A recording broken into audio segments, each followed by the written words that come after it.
Hey, Steve and I are taking a break from the podcast, at least from a daily standpoint, but we're going to have the quality programming you're used to every single day this week, and we have a little treat for you. We're going to talk about the Bucs' 50th year anniversary, and along those lines, the Tampa Bay Times is producing a book, and when I say the Times, I mean myself, Joey Knight, the editors, of course, that we have. Tracy Johnson, our managing editor. It's a book called Fire the Cannons, and it's 50 years of Tampa Bay Buccaneers football. And I feel like I've covered all 50, but I haven't. Just about. Well, yeah, I'm going on 36. So, yeah, more than three quarters or so, or about that. So, yeah. And this book will tell you how you can get a hold of it. It's not that difficult. If you get the newsletter, there's a link to it. But in essence, it is going to be on sale if you pre-order for $33.70. Its regular price is $44.95, and it is Pediment Publishing. But we'll figure out how to get you the link to all that and whatnot. The important thing is that I have spent, myself and Joey Knight, some real time looking into 50 years of Buccaneer football, and like I said, I actually got to experience it firsthand. For the most part, as Tracy said, it's all about documenting the good, the bad, and the Brady, which is a great line I wish I had.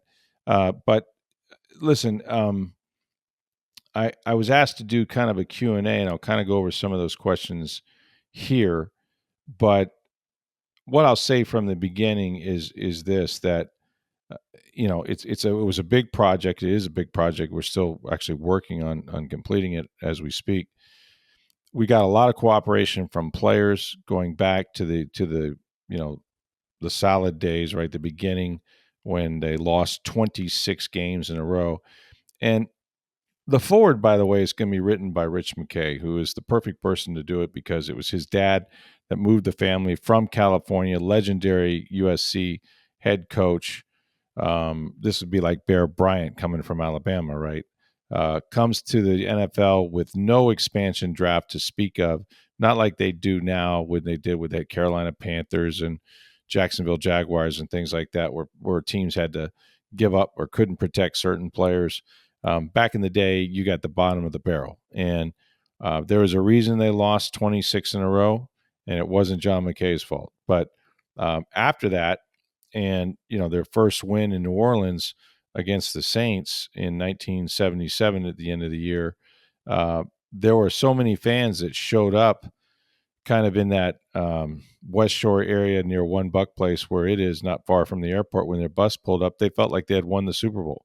And Joey Knight wrote a great story about that flight home. But Rich did a nice job talking about the loyalty of these fans, and it's such a interesting beginning, right? When you're making the butt of jokes on the Johnny Carson, and everybody's laughing at you and making fun of your creamsicle uniforms, which people seem to love now.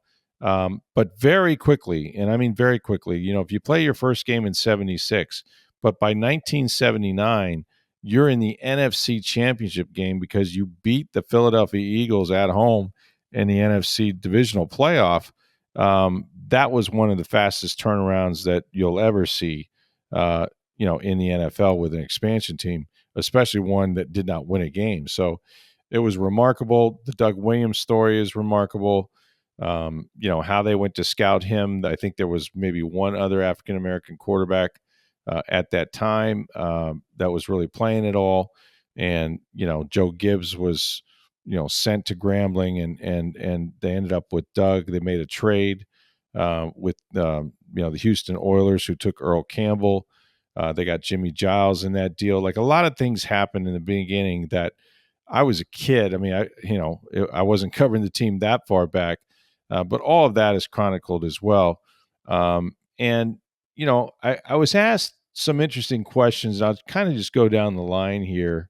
One of them was sort of like, just to give you a preview a little bit of what a quick anecdote or excerpt would be. And there were a bunch. we divided the kind of the book into eras. It wasn't going to be, season 1 through 36, like that didn't, or 35, that didn't make sense, or 50 as the case may be. Mine would be 1 through 36, but yeah, 1 through 50. But did it kind of by eras, if you will, starting with John McKay, the 0-26, going up until the point where, they get to the championship game in 79, and I think they won again, and went to the playoffs a couple times up to 82. And then, you had this other period, beginning with Steve or Lehman Bennett and Steve Young and all that. James Wilder, they didn't win for very long. In fact, there's a couple periods in Buck history where they went 12, 13 years of losing seasons in a row, sometimes double-digit losing seasons. But the one that stood out, like for me, at least the era that I was covering the team, and I think in general, talking to people, the Glazers bought this team in 1995 from Hugh Culverhouse, and Sam Wyche was a coach. And in that 95 draft, they landed 2 first ballot Hall of Famers in Warren Sapp and Derek Brooks. Hardy Nickerson had come the year before, I believe, who was a middle linebacker, one of their first true free agent players that was a good player that chose Tampa from the Steelers. And he absolutely helped turn this thing around, set the tone for those young players like Sapp and Lynch and Brooks. Lynch was already here when they got Sapp and Brooks. But in short order, when the Glazers came in and bought the team, they had to hire a coach. And, Wyche was dismissed. And the first guy, and it's ironic because, the Bucs right now are doing some stuff on social media about their new white throwback uniforms, and it includes one Steven or Spurrier that's, walking into an office with them. And Spurrier was their first quarterback back in 1976. He was the guy. Local guy out of the University of Florida. He loved the Buccos, and always was a big Bucs guy. I think he would have loved to have coached them, and in fact, he was given an opportunity to do just that. The Glazers offered him a chance to coach the Bucs. He was hot as he could be at the University of Florida. Thought about it. I think went to bed, slept on it, decided not to take it. Then they went after Jimmy Johnson, who had won, 2 Super Bowls and was responsible really for 3 of them with the Dallas Cowboys. And Jimmy's choice came between, the Bucs and the Miami Dolphins, and he decided that Dan Marino was much better suited to win maybe than Trent Dilfer, and who could argue with that? And so he goes to Miami. And then Tony Dungy shows up, a guy that interviewed for 8 jobs, didn't get any of them, even though, his defense was number 1 in the league with the Vikings. And, he didn't know anyone down here in Tampa. I think they talked to him 3 different times. He gets the job, and, there's all kinds of stuff going on. There's the stadium referendum that's coming up a few days after his first game. They go out and get beat 34-3 by Brett Favre and the Green Bay Packers, and he thinks he's blown the vote, basically. But the bill passes, the community investment tax that they used to build Raymond James Stadium, so the franchise was going to be on the move. Now it was here, and they started 1-8, and it was dark and gloomy, man. And they kept asking Tony, "Well, what are you going to do? What are you going to do?" And he's like, "I'm just going to keep doing the same things, playing better. We just got to get, can't beat ourselves." And sure enough, they wound up winning 5 of their last 8 games.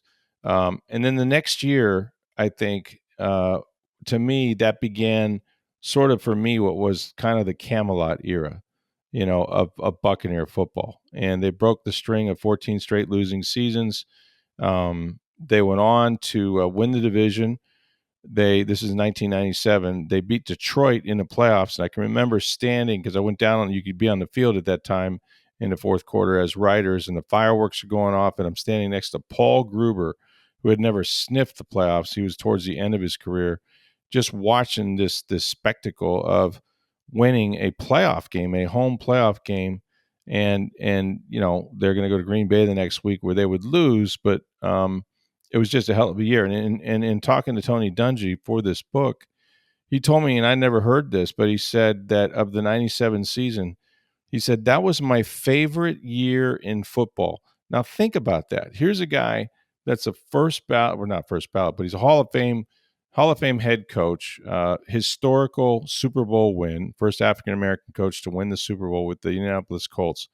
And he says after all the success he had in Indy and in Tampa, that his favorite year in football wasn't the year they won the Super Bowl in Indy, wasn't the year they went to the NFC Championship game in Tampa, but in fact, it was that first time that they made the playoffs and had a winning season in 1997. I've heard that from different people as well. I also was asked, about, and I get this question sometimes on the podcast, Steve. I was asked about your favorite player or coach that you look forward to chatting with. And that's like choosing between your children when it comes to players, because there's been so many great players and great guys. Walter Payton of the Year award winners like your Derek Brooks and Warwick Duns and guys like that. Obviously, I enjoyed covering Dungy and Gruden, who couldn't have been more different, but both of them were tremendous coaches. Of course, John was, I tell you what, man, very charismatic and always spoke in perfect sound bites. I would say that Lynch was maybe the most introspective players that I spoke to at the time. Guy damn near went and quit and played baseball for the Marlins because he was drafted by them. They were an expansion team. In fact, he threw out the first pitch ever by a Marlins player. He was a pitcher from Stanford, where he played both baseball and football. But John was just one of those guys that, got it. And that's why he's a GM now of the 49ers. Sapp, I will always say, one of the smartest football players that the Bucs have ever had. He knew everybody's job. He held everybody accountable, no matter what you thought about him on or off the field. I mean, he was the alpha in that locker room in many ways. I always had a close relationship with Keyshawn Johnson, who came here as just give me the damn ball book that he wrote as a rookie with the New York Jets, and brash, and first overall pick from USC.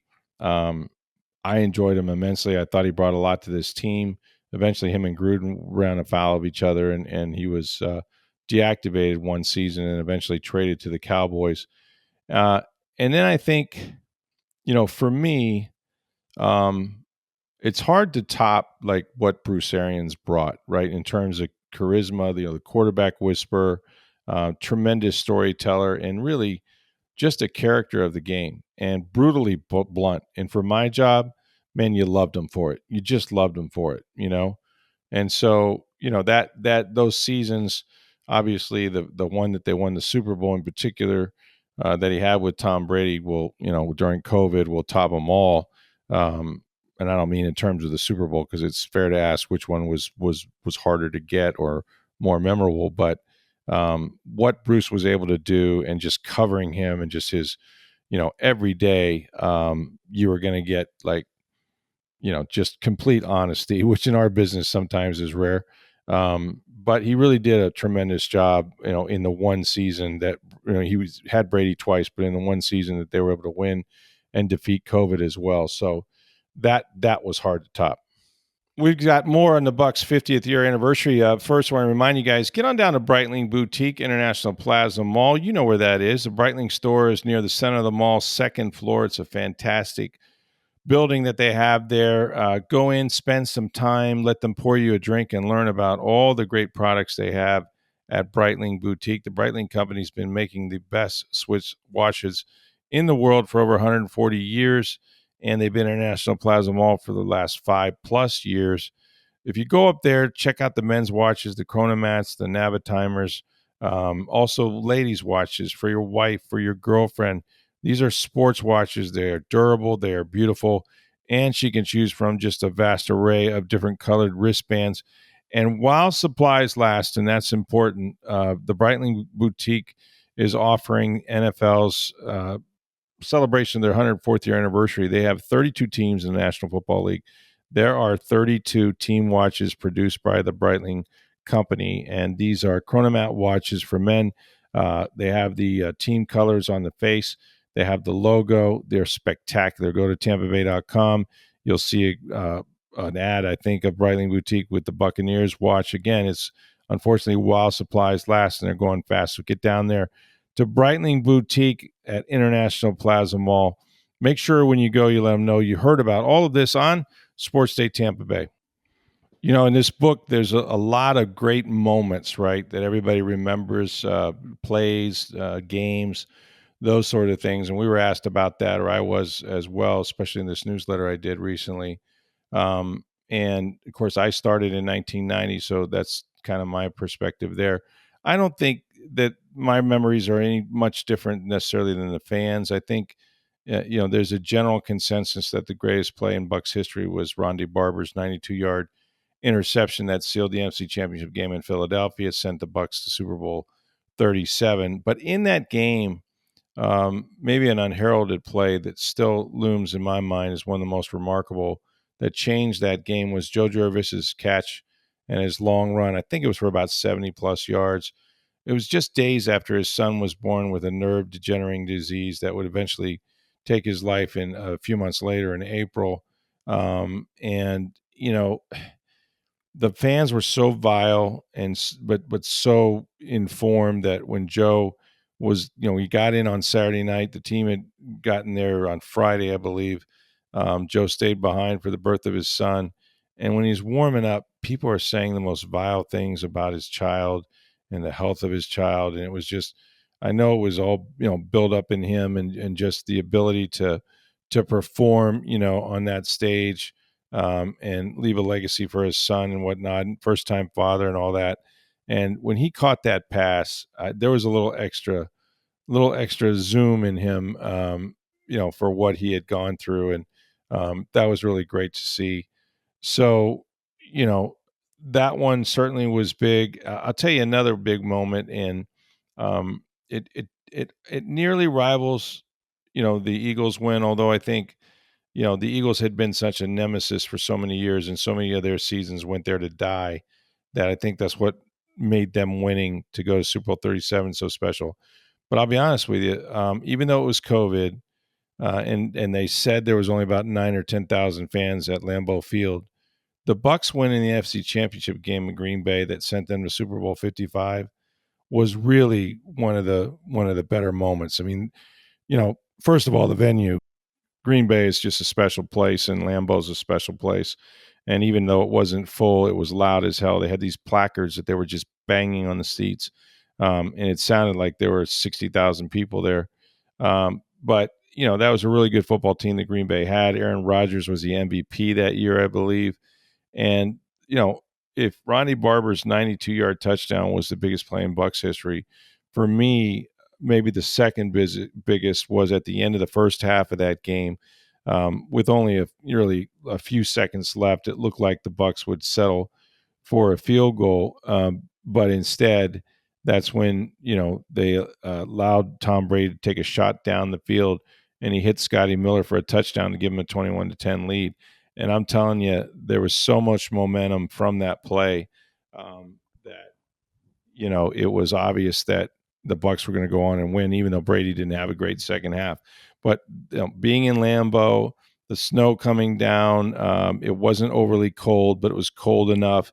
It was what football was all about. And the fact that they were able to pull that off, they sacked Aaron Rodgers 5 times between JPP, I think, and Shaq Barrett. And, and I've talked to Tom Moore about this, and he's coached in a lot of games too. He said that might have been his favorite game of his career, which is also shocking in a sense that, you consider where he's played and the games he's coached. But it was really something, and it was sort of surreal to think that they were going to be the first team to play the Super Bowl in their home stadium in a year that Tom Brady, the first year that he shows up and decides to come here. Another big moment, and we just lived it. We lived it at the end of last season, the regular season. I'm telling you, Steve, that play and the final play of the regular season against New Orleans, what turned out to be, I think, I don't know, what was it, like a 9-yard catch. He needed 5 yards. Mike Evans getting a short pass on the final play to tie Jerry Rice for his 11th consecutive 1,000-yard season. I've not seen many reactions like that from a crowd for a particular player. Everybody knew where the ball was going, including the Saints. Everybody knew what he needed to get his 1,000 yards, and they didn't screw it up. They almost screwed it up because they scored too quickly, and actually the Saints drove the ball for a while. But to see the reaction of his teammates and the reaction of the crowd, the accomplishment itself, right? I mean, running down no one less than Jerry Rice at your position as a receiver and what Mike means, to the community, what he means to his teammates. It all was in that moment. And I'll say, short of Ronnie Barber's return or some of those plays we mentioned, that one will stick with me forever. No question about it. I mean, it was what stuck with it is, it's the record, it's all that, but it was the reaction of his teammates. Yes. Which just shows you how loved he was and how, I mean, they went bonkers for him. It was crazy. It was absolutely crazy. Yeah.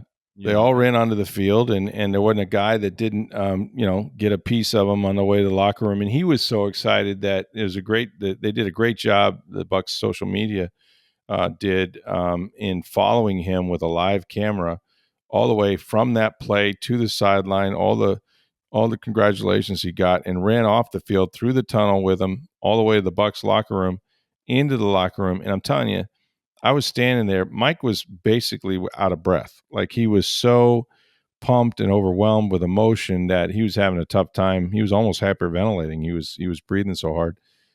So that was just really, really cool.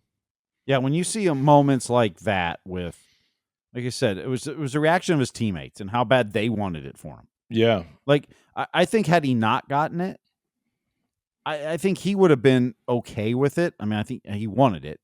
Oh, he wanted it bad. You can see how much. But I think his teammates would have been more disappointed. Of course. And that's when you know the type of character he is, the type of guy, the type of team you have. Mm-hmm.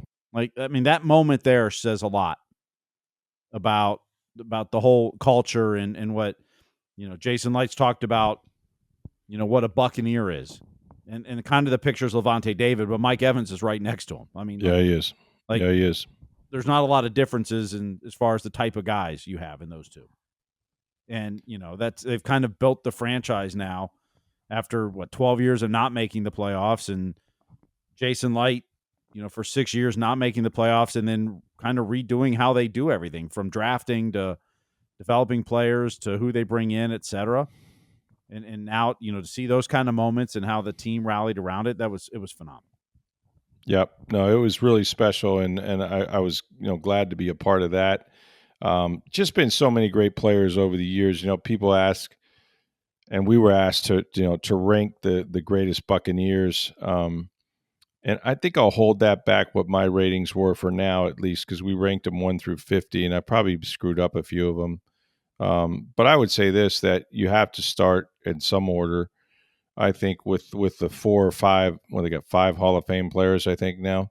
Obviously Leroy Selman being the first overall draft pick of the franchise, first guy to go into the Pro Football Hall of Fame, and then you have, Brooks and Sapp and Ronde Barber, obviously Tony Dungy's in there. Lynch, yeah, I forgot about John, who waited like 6 years, I think, to get in. So, but Evans is right in that group too. I mean, he's not in the Hall of Fame yet. He will be. He will be, and he deserves to be, in that top group as far as the rankings go.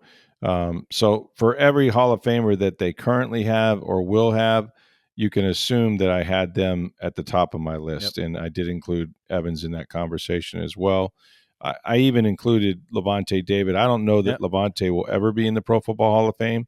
He certainly has the numbers, and I think it's one of those cases where longevity will help him, because the numbers will be so overwhelming. He's practically run down Derek Brooks in many categories. But when they win the Super Bowl this year, that'll be a lock then for him. Yeah, exactly. That's what he needs. Unfortunately, guys look at things like, all-decade teams and Pro Bowls, and he got snubbed so much that he became rated by being underrated. But the voting was different, and outside linebacker, you could have a guy on the 3-4 with his hand on the ground rushing the passer every play, and that's who he was up against. So for a lot of reasons, and not the least of which is they were never in the postseason early in his career, Levante doesn't have the universal recognition that he deserves. But I think as, the Luke Kuechly's of the world get into the Pro Football Hall of Fame and others, I think they're going to look kindly on Levante in time and say, yeah, that guy, he was one of the best that ever played during his time, because he was, and he's deserving of it. But he's certainly right there, although not a lock to go to the Pro Football Hall of Fame. He would be right there in my top class as well. Simeon Rice, I would put up there. Simeon's definitely a top 10 player. Also, a guy that belongs in the Hall of Fame. He's a Ring Yep. of Honor. You can really look at the Ring of Honor. It's a pretty good representation, too, Yep. of who their best players were. Whether you're talking about Jimmy Giles or Paul Gruber or Doug Williams, all those guys were instrumental in their early success. So 50 sounds like a lot until you start doing it, until you start, 50 years, 50 players, it goes fast, Mm-hmm. and there's going to be a lot of debate, and this one or that one should have been ranked higher or lower. People may not like my number one. People may agree with my number one. I don't really know. But I've already told you that, I started with the Hall of Famers, so you can kind of get a glean there from that. All right. But Well, yeah. let's ask a couple players and if they made the list and where. I mean, is Jameis on the top 50? No. Okay. I don't think he is. I'd have to look at my list. I don't believe so. Okay. Let me amend that. He could be because he's their all-time passer. Mm-hmm. So I think from the standpoint of his number of yards, and things like that, it's possible that I had him in the top 50. But if he was, it's probably not nearly as high as Right. No, I some wouldn't people expect might him to expect be, him to be. top But in 20, but retrospect, I don't have the list in front of me right now. But in retrospect, I think maybe I did include him. because ultimately quarterbacks have to be judged or are judged by wins and playoffs Right. more so than any other position. Mm-hmm. Much a coach and the quarterback is, Right. and while Jameis has records, didn't make the playoffs, didn't have a winning record. So he's a tough one. Yeah, it's almost like he's infamous as opposed to famous, in the sense that, the interceptions, Mm-hmm. you know, going through three different head coaches. And I'm not putting it all on him, because when you're the first overall pick, you're going to the worst team. I mean, you just are, Yep. and so, that's always going to be a tough one. But I think because of what he achieved in terms of, passing yards and touchdowns, and it's hard to ignore him Mm-hmm. totally. So I believe he was in there, Okay. maybe not as high as some people might think. What about Josh Freeman? No. I didn't think so, but Yeah. quarterback. Um, Well, he's certainly one of the stories about the yes. 50th anniversary, because, again, I think one of the things this team, if you go back through the years, that they absolutely are known for, is that they drafted a hell of a lot of quarterbacks, in the Mm-hmm. first round, Yep. and very few of them really worked out, and that includes a guy like Steve Young, who's a Hall of Famer himself. So, Josh was one of those guys that had a lot of talent. I don't think he loved football. He had terrible timing, because he came here at a time when they were getting rid of players, the Derek Brooks and the Warwick Dunns and the Cato Junes and, Carl Williams and people like this. And so, drafted really high in the first round, no one around him, didn't start him right away. And then when he played, for Raheem Morris, I mean, look, by 2010, which was what, his second year, I think, he threw 26 touchdowns and 10 interceptions, which is, pretty damn good Yep. in terms of a ratio for a young quarterback. And they won 10 freaking games. And the next year they started 4-2, like 4-2. So you'd gone 10-6, 4-2. And then they went to England and they got their doors blown off over there, I think, by New England. A lot of things happened. Guys were undisciplined, staying out and whatnot. They lost some key players, some veteran players like Ernest Graham, some others, and they just didn't have any other veterans behind those guys. And so you're playing a bunch of guys that had never been on the grass, and they wound up losing like 10 in a row, 11 in a row, and Raheem Morris was fired.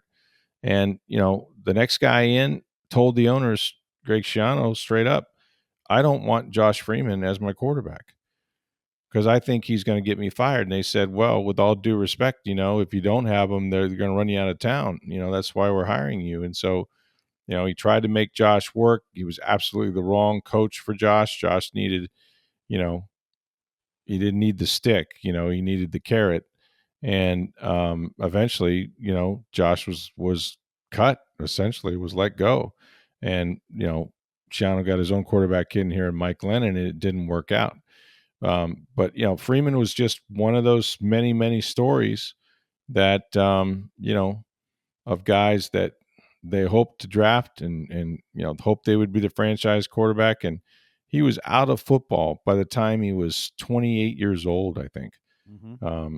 The saddest thing I think I saw, one of the sadder things I saw in a story I wrote in Tampa Bay Times was about 2 years after he had quit playing in the NFL, or the NFL quit on him, because I think he's last played for the Colts, as a time remembers. There was a Canadian Football League tryout in Vero Beach at Dodgertown. If you've ever been to Vero Beach, it's the legendary minor league facility where the old Dodgers used to come. Right? I've done games there. Yeah. We're talking Jackie Robinson and Roy Campanella and, all these guys.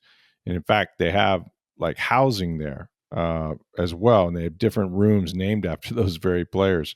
But it's a big complex over there. And, that's where the Toronto Argonauts were holding essentially, training camp. He signed, he went over there. I went over there and I watched them, and there were 3 quarterbacks or 4.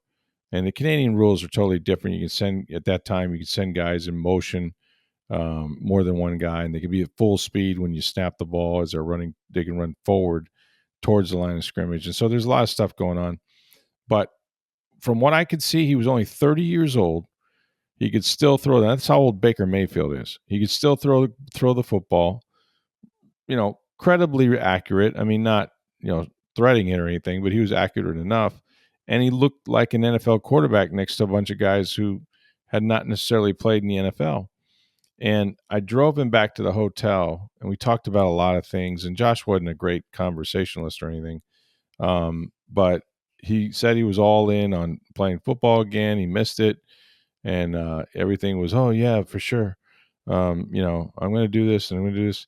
But I could tell, like, there's just something missing. Like the fire had kind of been extinguished some, and he was better than to do what he was doing. But he needed an opportunity. He said he wanted to play. 3 days later, after I dropped him off at that hotel, there was a story, an announcement that said that Freeman had left the team. He decided not to play after all. And it was just sad. It was sad because he had the physical ability, but in that sport, in the NFL, if you're a quarterback, like, you have to be so obsessed with the game. You have to be such a student. You have to be willing to live, eat, sleep, and breathe it practically. And that just wasn't Josh. Josh had other interests, like pet snakes. And I'm not exaggerating. Like, we talked a lot about his pet snakes. And, for that reason and others, I think he had a much too short of a career.